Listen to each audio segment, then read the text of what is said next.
Chapitre 21. La première condition pour le bouddhisme est un climat très doux, une grande douceur et une grande libéralité dans les mœurs. Pas de militarisme, le mouvement a son foyer dans les castes supérieures, même dans les castes savantes. On veut comme but suprême la sérénité, le silence, l'absence de désir, et on atteint son but. Le bouddhisme n'est pas une religion où l'on aspire seulement à la perfection. La perfection est le cas normal. Dans le christianisme, les instincts des sujets et des opprimés viennent au premier plan. Ce sont les castes les plus basses qui cherchent en lui leur but. Ici, l'on exerce comme occupation, comme remède contre l'ennui, la casuistique du péché, la critique de soi, l'inquisition de la conscience. Ici, l'on maintient sans cesse, par la prière, l'extase devant un puissant appelé Dieu.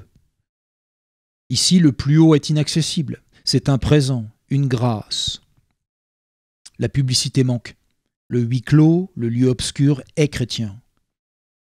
Ici, l'on méprise le corps. L'hygiène est repoussée comme sensualité.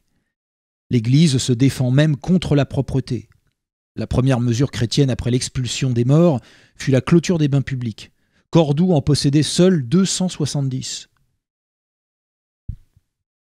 Une certaine disposition à la cruauté envers soi-même et envers les autres est essentiellement chrétienne.